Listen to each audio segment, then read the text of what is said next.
Muy buen día para cada uno de ustedes. En seguimiento a las clases de lengua y literatura de la unidad número 3, el día de hoy daremos continuidad a lo que son los temas preparados, ¿verdad? Uno de los temas más fundamentales que tenemos para esta clase es lo que son las fuentes documentales.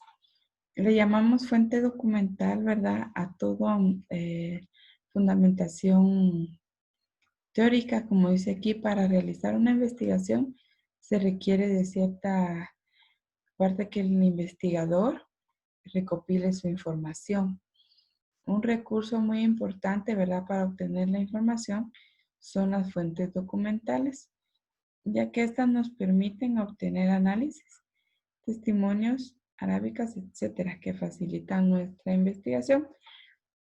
¿A qué nos referimos cuando nosotros hablamos de fuentes documentales?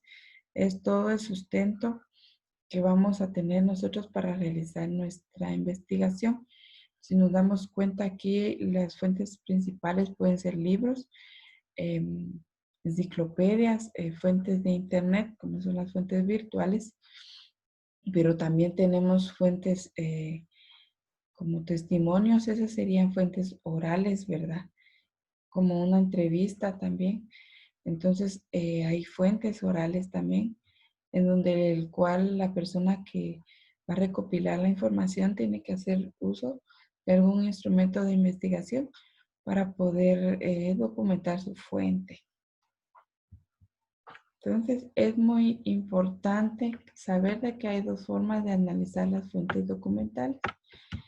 Una es la proximidad que la fuente tiene con el fenómeno investigado y también o por el tipo de material que lo constituye, ¿verdad? Entonces, según el grado de proximidad con el fenómeno investigado, las fuentes se dividen en tres niveles. En primarias, ¿verdad? Que es la fuente principal de la información, en donde el investigador, ¿verdad?, encuentra la información sobre el fenómeno investigado en el lugar del hecho que se ha ocurrido, ¿verdad? También o por el testimonio de, por ejemplo, las personas que lo vieron. Por ejemplo, ¿verdad? Podemos ver una situación como un derrumbe. Entonces, cuando el noticiero llega, hay personas que vivieron esa situación y lo narran. Eso es un ejemplo, ¿verdad? De una fuente primaria, es un testimonio. Entonces, es un ejemplo claro de lo que estamos hablando.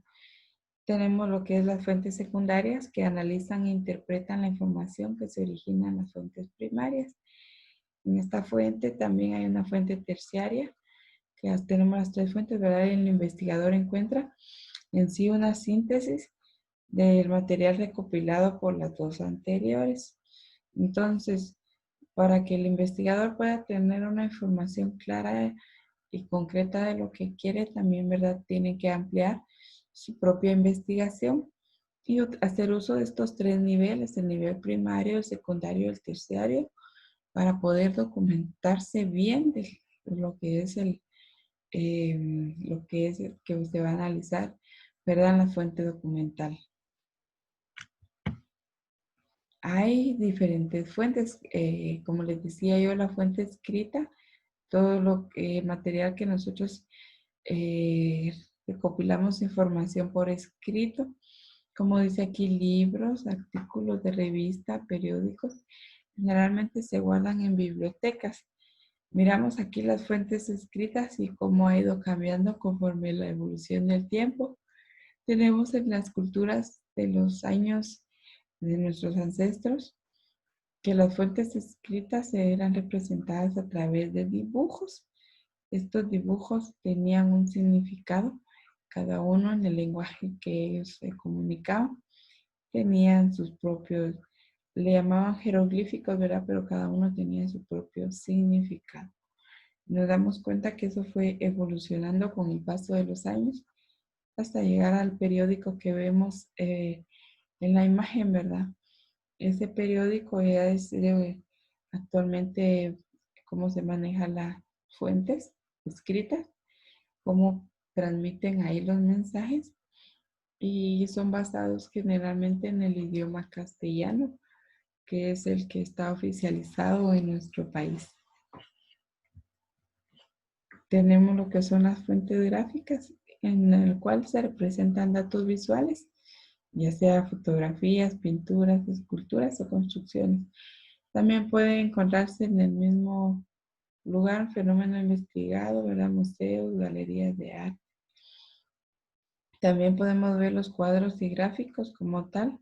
La fuente gráfica también nos representa en un problema de investigación cuáles son los gráficos a interpretar de los resultados obtenidos en la investigación, que también puede ser, ¿verdad? Esa es la fuente gráfica de la información. Y tenemos también lo que es la fuente auditiva, en la cual recopila generalmente datos por medio de grabadoras, que son las casi las únicas que quedan ya, en donde solo se reproduce sonido, y también a través de equipos especializados para la captación. Esta información puede recolectarla el mismo investigador o un especialista en el campo a través de lo que es, ¿verdad?, la audición.